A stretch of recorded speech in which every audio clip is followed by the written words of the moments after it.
ఒక్కసారి కొమ్మూరి గోల్డ్ కి కాల్ చేయండి. తాకట్లో ఉన్న మీ బంగారాన్ని విడిపించి మార్కెట్ ప్రైస్ కి వాళ్ళు కొనుక్కుని మిగతా డబ్బులు మీకు ఇచ్చేస్తారు. రైట్, బ్రేకింగ్ న్యూస్ చూస్తున్నాం. మనం టీవీ స్క్రీన్ పై CM Chandrababu deputy CM Pawan Kalyan పై అనుచిత వ్యాఖ్యలు, నిషేధిత మావోయిస్ట్ సంస్థకు మద్దతు తెలిపేలా ప్రసంగాలు చేసిన కేసులో అరెస్ట్ అయిన యూట్యూబర్ బచ్చలకూరి జోసెఫ్ అలియాస్ ప్రశ్న రావణ్ పలువురు యువతులతో సాగించిన రాసలీలలు బయటపడ్డాయి.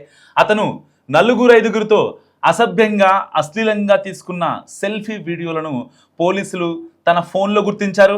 హోటల్ గదిలో వెకిలి చేష్టలు, సంభాషణలతో వీడియోలు తీసి ఆయన సేవ్ చేసుకున్నాడు క్లౌడ్లో. సో పోలీసుల విచారణకు వచ్చేటప్పుడు అవన్నీ డిలీట్ చేశాడు. సో పోలీసులు కేసుకు సంబంధించిన వీడియోల కోసం రావణ్ ఫోన్ను ఫారెన్సిక్ ల్యాబ్కు పంపించి విశ్లేషించారు. ఆయన తొలగించిన వీడియోల్లో ఎక్కువ ఈ రాసలీలల వీడియోలో ఉన్నట్లు గుర్తించారు పోలీసులు. సో హిందూ దేవతలు, ప్రజాప్రతినిధులను కించపరుస్తూ కులాలు మతాల మధ్య విద్వేషాలు రెచ్చగొట్టేలా ఆయన వ్యాఖ్యలు చేసే రావణ్ ఆ అమ్మాయిలను బెదిరించి లోబర్చుకొని ఉండొచ్చని పోలీసులు అనుమానిస్తున్న పరిస్థితి.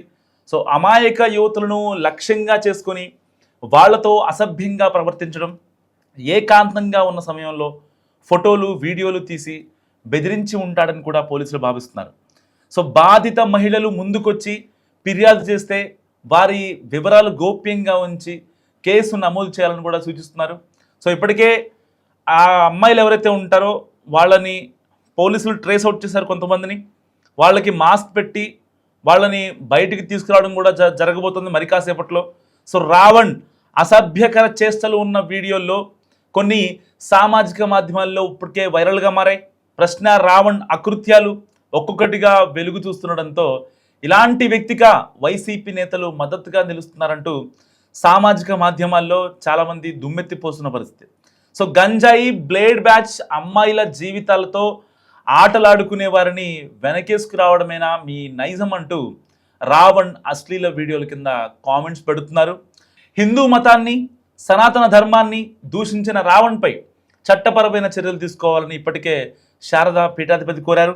సో ఇలాంటి నేపథ్యంలో ఇటు చంద్రబాబు, ఇటు పవన్ కళ్యాణ్ పై అనుచిత వ్యాఖ్యల నేపథ్యంలో వివిధ కేసుల్లో అరెస్ట్ అయినటువంటి యూట్యూబర్ ప్రశ్న రావణ్ అలియాస్ జోసెఫ్ బచ్చలకూరి ఆకృత్యాలు నిజంగా ఒక్కొక్కటిగా బయటకు వస్తున్నాయి.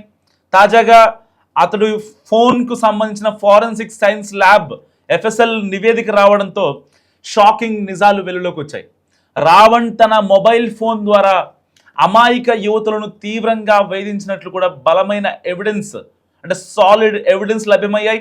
ఫారెన్సిక్ ల్యాబ్ రికవరీ చేసిన డేటా ప్రకారం నిందితుడు అశ్లీల వీడియోలను ఉపయోగించి పలువురు యువతులను లైంగికంగా, మానసికంగా వేధించినట్లు కూడా సమాచారం అందుతోంది. సో ఇప్పటికే రంగంలోకి దిగిన పోలీసులు దర్యాప్తు ముమ్మరం చేస్తున్నారు. ప్రశ్న రావణ్ని మరి కాసేపట్లో పోలీస్ కస్టడీకి తీసుకొని ఉన్నారు. సో ప్రశ్న రావణ్ ఫోన్ నుంచి లభించిన డిజిటల్ డేటా ఆధారంగా పోలీసులు ఇప్పటి వరకు సుమారు 10 మంది బాధితులను గుర్తించినట్లుగా తెలుస్తోంది. మరి కాసేపట్లో వాళ్ళని మీడియా ముందు తీసుకొస్తారు. సో ఆ యొక్క నిందితుడు వాళ్ళ బ్లాక్మెయిలింగ్కు పాల్పడి అలా ఎంతమందిని వేధించాడనే కోణంలో ఇప్పుడు పోలీసుల విచారణ కొనసాగుతోంది. బాధితుల వివరాలు కాన్ఫిడెన్షియల్గా ఉంచి వారి నుంచి స్టేట్మెంట్ రికార్డ్ చేసేందుకు పోలీసులు సిద్ధమవుతున్నారు. సో ఇలాంటి నేపథ్యంలో వైసీపీ తరఫున చాలా డిఫరెంట్ వాయిస్లు వినిపిస్తున్నాయి. ఇప్పటిదాకా అంటే గమన అయితే ప్రశ్న రావణ్తో కలిసి వీడియోలు చేసినటువంటి గమన ఇప్పటికే నిన్న వైఎస్ఆర్ జయంతి రోజున జగన్మోహన్ రెడ్డిని ఎయిర్పోర్ట్లో కలిశారు. సరే, ఆయన ఏం మాట్లాడారు, ఆవిడకి ఏం హామీ ఇచ్చారనే విషయం పక్కన పెడితే అదే ప్రశ్న టీం నుంచి వర్క్ చేస్తున్న ఏదైతే రావణ్తో కలిసి వర్క్ చేస్తున్న గమన ఇప్పటికే ఆవిడ ప్రశ్న గురించి మాట్లాడుతూ రాజద్రోహం కేసు పెట్టారని, అతన్ని బలవంతంగా వేధిస్తున్నారని, బలవంతంగా రాజద్రోహం కేసు పెట్టారని ఇప్పటికే మాట్లాడటం జరిగింది. అంతేకాకుండా వైసీపీ నేతలకు, జగన్కి, ఇంకా వాళ్ళ టీంకి ఎవరైతే వైసీపీ నుంచి వాళ్ళకి నెక్స్ట్ లెవెల్లో సపోర్ట్ ఇచ్చారో వాళ్ళందరికీ గమన కృతజ్ఞతలు చెప్పింది. సో మరి ఇలాంటి నేపథ్యంలో ఇప్పుడు వైసీపీ నుంచి అంటే ప్రశ్న టీం ఆల్రెడీ కన్ఫర్మ్ చేసింది, వైసీపీ మాకు సపోర్ట్ చేసింది, జగన్ గారికి కృతజ్ఞతలు అంటూ ఆవిడ మాట్లాడటం. అండ్ సాక్షాత్తు వైసీపీ అధినేత జగన్మోహన్ రెడ్డి గారే మాట్లాడారు. అండ్ ప్రశ్న గురించి. అండ్ అంతేకాకుండా ఒక ట్వీట్ కూడా చేశారు, హే రామ్ సేవ్ ఆంధ్రప్రదేశ్ అంటూ ఆయన ఒక ట్వీట్ చేశారు. ఇలా సోషల్ యాక్టివిస్టుల మీద, యూట్యూబర్ల మీద ఎంతమంది పైన కేసులు పెడతారు. నిజంగా ప్రశ్న రావణ్ పై పెట్టిన కేసు ఏదైతే ఉందో అవి లోకేష్, చంద్రబాబు, పవన్ కళ్యాణ్ పై పెట్టాలని కూడా జగన్మోహన్ రెడ్డి డిమాండ్ చేసిన పరిస్థితి. మరి ఇలాంటి నేపథ్యంలో చాలా మంది, ఇటు కొడాలి నాని, ఇటు పెద్దిరెడ్డి రామచంద్రారెడ్డి, వీళ్ళందరూ ఇప్పుడు కొత్త రాగం ఎంచుకున్నారు. ఆల్రెడీ జగన్మోహన్ రెడ్డి గారు ఇటు ప్రశ్న రావణ్కి ఆల్రెడీ సపోర్ట్ చేశారు, ఆయన గురించి ప్రెస్ మీట్లో మాట్లాడారు, ఇటు ట్వీట్ కూడా చేశారు, ఇటు పేరు నాని గారు సపోర్ట్ చేశారు. నిజంగా వీళ్ళందరూ సపోర్ట్ చేసిన తర్వాత ఇప్పుడు మళ్ళీ రంగంలోకి దిగిన పెద్దిరెడ్డి రామచంద్రారెడ్డి, ఇటు మాజీ ఎమ్మెల్యే, గుడివాడ మాజీ ఎమ్మెల్యే కొడాలి నాని, వీళ్ళిద్దరూ కూడా మాట్లాడిన మాటలు ఏంటంటే, లేదు అసలు మాకు సంబంధం లేదు, అతను టీడీపీ వ్యక్తి, జోసెఫ్ బచ్చలకూరి కమ్మ కమ్యూనిటీకి చెందిన వ్యక్తి కాబట్టి టీడీపీని, సో అతనికి మాకు ఎలాంటి సంబంధం లేదని మాట్లాడుతున్నారు. మరి నిజంగా అంటే ఎక్కడ లోపం ఉంది, ఎవరు వైసీపీలో ఎవరికి ఇచ్చిన స్క్రిప్ట్లో లోపం ఉందో అర్థం కానటువంటి సిచ్యువేషన్. సాక్షాత్తు జగన్మోహన్ రెడ్డి గారు చేసిన ట్వీట్ని మనం పరిశీలిస్తే, హే రామ్ సేవ్ ఆంధ్రప్రదేశ్, ఆంధ్రప్రదేశ్ చాలా పరిస్థితి దారుణంగా ఉంది, ఇలాంటి అరెస్టులు, రాజద్రోహం కేసులు పెట్టడం ఎంతవరకు కరెక్ట్ అని మాట్లాడినటువంటి జగన్మోహన్ రెడ్డి గారు సరిగ్గా 2 రోజుల తర్వాత ఇటు కొడాలి నాని కావచ్చు, ఇటు పెద్దిరెడ్డి రామచంద్రారెడ్డి కావచ్చు, ఇంకా చోటా మోటా నాయకులు చాలామంది మాట్లాడుతున్న పరిస్థితి. ప్రశ్న రావణ్కి వైసీపీకి సంబంధం లేదు, ప్రశ్న రావణ్ కంప్లీట్గా టీడీపీకి సంబంధించిన వ్యక్తి అని మాట్లాడుతున్నారు. నిజంగా ఇది అసలు అంటే విడ్డూరం అని చెప్పాలా, ఏంటని చెప్పాలా అర్థం కానటువంటి సిచ్యువేషన్. చాలామంది అసలు ఇప్పుడు వైసీపీలో ఉన్నటువంటి నాయకులు ప్రశ్న రావణ్ ఇప్పుడు దాకా ఇటు క్రిస్టియానిటీకి సపోర్ట్ చేశాడు కాబట్టి అతన్ని సపోర్ట్ చేయాలా వద్దా అనే ధోరణిలో చాలామంది వైసీపీ నాయకులు ఉన్నారు. అతన్ని ఓన్ చేసుకోవాలా లేదా, సోషల్ మీడియాలో అతనికి పాజిటివ్గా పోస్టులు పెట్టాలా వద్దా అనే ఒక డైలమాలో చాలామంది ఉన్నటువంటి నేపథ్యం.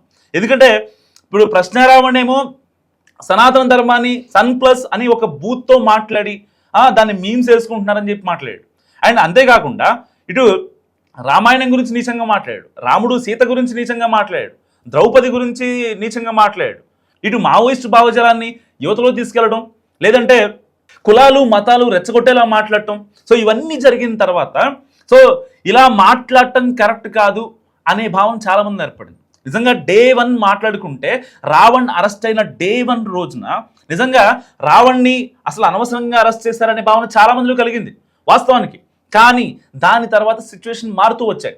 ఎప్పుడైతే రావణ్కి బెయిల్ వచ్చిందో మళ్ళీ సర్పవరం పోలీసులు అదుపులో తీసుకొని, దాని తర్వాత ఇనగుద్దురు అండ్ దాని తర్వాత గన్నవరం, ఈ పోలీసులు అదుపులో తీసుకున్న తర్వాత తన ఫోన్ని ట్రాక్ చేయడం మొదలుపెట్టారు. సో ఎఫ్ఎస్ఎల్కి పంపించారు, తన ఫోన్లో ఏమేమి డిలీట్ చేశాడు. సో ఇప్పుడు ఫోన్ కంప్లీట్ డేటా కూడా బయటకు వచ్చింది, అంటే పబ్లిక్ డొమైన్లో ఉండదు, అఫీషియల్గా బయటకు వచ్చింది. ఒక రిపోర్ట్ పోలీసులకు అందింది. ఇప్పుడు దాన్ని మళ్ళీ కోర్టుకి ప్రజెంట్ చేస్తారు.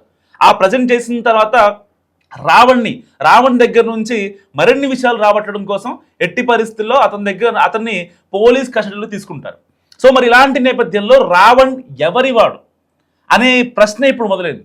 నిజంగా ప్రశ్న అనే యూట్యూబ్ ఛానల్ ఎంతమందిని ప్రశ్నించిందో, లేకపోతే నిజంగానే ప్రశ్నించిందా లేదంటే దూషించిందా అనేది పక్కన పెడితే, ఇప్పుడు ప్రశ్న రావణ్ ఎవరివాడు అనే ప్రశ్న ఇప్పుడు తెలుగు రాష్ట్రాలే కాదు, నిజంగా అంటే తెలుగు వాళ్ళు ఎక్కడున్నా కానీ ప్రశ్నించుకున్న పరిస్థితి. ఎందుకంటే ఇప్పటిదాకా జగన్మోహన్ రెడ్డి గారు ఆయన్ని సేవ్ చేయడమో, లేకపోతే గమనాయల్ని జగన్మోహన్ రెడ్డి గారిని ఎయిర్పోర్ట్లో కలవడం, ఇలాంటివన్నీ చూసిన తర్వాత చాలామంది మాట్లాడుకున్నారు, లేదు వీళ్ళ వెనకాల ఉంది Prakash Raj and team, so ఇది వీళ్ళందరూ నడిపిస్తుంది జగన్మోహన్ రెడ్డి గారే అని చెప్పి గత 5-6 రోజులుగా ఒక అంటే సోషల్ మీడియాలో చక్కర్లు కొడుతుంది ఈ వార్త. ఇప్పుడు అలాంటి వాటికి జగన్మోహన్ రెడ్డి గారే వత్తాసు పలికి, అవును నేనే ఉన్నా ప్రశ్న రావణ్ వెనక అని కరాఖండిగా కుండబద్దలు కొట్టినట్టు మాట్లాడి మళ్ళీ ట్వీట్ చేసి, అండ్ దాని తర్వాత వాళ్ళ నాయకులతో ప్రశ్నకి మాకు సంబంధం లేదనడం నిజంగా విడ్డూరంగా ఉంది. సో మీరేమనుకుంటున్నారో మస్ట్గా కామెంట్ చేయండి. ఎందుకంటే ప్రశ్న రావణ్ చేసిన అకృత్యాలు ఒక్కొక్కటిగా బయటకు వస్తున్నాయి కాబట్టి. సో మొన్నటి దాకా ప్రశ్న రావణ్కి ఏం తెలీదు, ప్రశ్న రావణ్కి అసలు ఎలాంటి సంబంధం లేదు, పవన్ కళ్యాణ్ నోట్లో అన్నా సరే ఎవరు కూడా మాట్లాడిన సిచ్యువేషన్. చాలామంది మాట్లాడుతున్నారు పవన్ కళ్యాణ్ అన్న బూతులే కదా ఇటు ప్రశ్న రావణ్ కూడా మాట్లాడింది చెప్తున్నారు. ప్రశ్న రావణ్ మాట్లాడింది పవన్ కళ్యాణ్ నోట్లో, కొడకల్లారా అని చెప్పి మాట్లాడారు. సనాతన ధర్మం గురించి పవన్ కళ్యాణ్ మాట్లాడారా? సన్ ప్లస్ అనే ఒక బూత్తో మాట్లాడారా? లేదంటే రాముడు సీతని అపహాస్యం చేశారా? రామాయణాన్ని నీచంగా తోలనాడారా? తోలనాడలే కదా. పవన్ కళ్యాణ్ గారు మాట్లాడిన మాటలు అప్పట్లో సందర్భం ఏంటంటే, మళ్ళీ టాపిక్ వచ్చింది కాబట్టి చెప్తున్నా, అంతకుముందు పోసాని కృష్ణమూర్తి లాంటి వాళ్ళు కావచ్చు, లేకపోతే జోగి రమేష్ లాంటి వాళ్ళు కావచ్చు, కొడాలి నాని లాంటి వాళ్ళు కావచ్చు, వీళ్ళందరూ వాళ్ళ ఇంట్లో ఉన్న పవన్ కళ్యాణ్ ఇంట్లో ఉన్న ఆడపడుచుల్ని వాళ్ళ పిల్లల మీద అసభ్యంగా మాట్లాడితే, పోసాని కృష్ణమూర్తి అయితే ఒక స్టెప్ ముందుకేసి మీ ఇంట్లో ఆడపిల్ల ఉంది, రేపొద్దున ఆ పిల్ల పెద్ద అవుద్ది, అప్పటికి నేను బతికే ఉంటా అని చెప్పి మాట్లాడాడు. సో మరి ఇలాంటి నేపథ్యంలో ఇటు పవన్ కళ్యాణ్ మాట్లాడిన మాటలు, ఇక్కడ ప్రశ్నారావణ్ జోసెఫ్ బచ్చలకూరి మాట్లాడిన మాటలు నిజంగా ఒకటేనా? అంటే చాలామంది నిన్న మనం టీవీ వేదికగా ఒక వీడియో చేస్తే దానికి ఒక కామెంట్ వచ్చింది.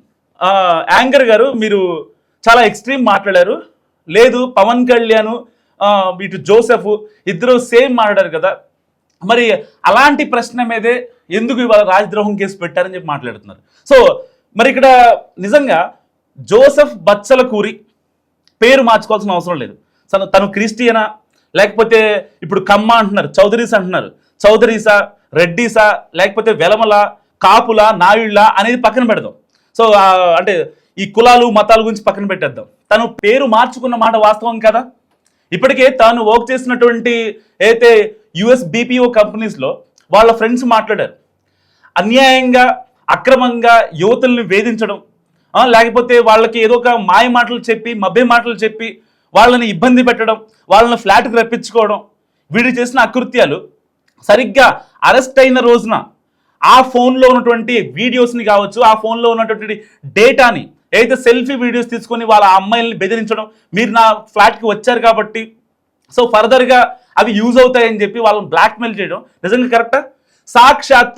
సాక్షాత్తు వైసీపీ అధినేత జగన్మోహన్ రెడ్డి గారే లేదు ప్రశ్నారావణ్, హే రామ్ సేవ్ ఆంధ్రప్రదేశ్, ప్రశ్నారావణ్కి నేను మద్దతుంటా, ఏదైతే ప్రశ్నారావణ్తో కలిసి ఒక అమ్మాయి వర్క్ చేస్తుందో గమన అనే అమ్మాయి, ఆ అమ్మాయికి నిన్న కడప ఎయిర్పోర్ట్లో జగన్మోహన్ రెడ్డి గారు కలవలేదా? ఆ అమ్మాయికి జగన్మోహన్ రెడ్డి గారు నేనున్నాననే భరోసా ఇవ్వలేదా? ఇప్పుడు ఇవాళ మళ్ళీ సరిగ్గా ఇది జరిగిన 24 hours తర్వాత ఇప్పుడు మళ్ళీ పెద్దిరెడ్డి రామచంద్రారెడ్డి గారు, కొడాలి నాని గారు వీళ్ళంతా బయటకు వచ్చి లేదు ప్రశ్నకి మాకు సంబంధం లేదని మాట్లాడుతున్నారు. నిజంగా ఎంతవరకు కరెక్ట్? ప్రశ్నకు నాకు సంబంధం లేదు, ప్రశ్న టీడీపీ వాడే అని మాట్లాడుతున్నారు. నిజంగా అంటే ఇక్కడ ఎవరు గేమ్ ఆడుతున్నారు? మస్తుగా కామెంట్ చేయండి.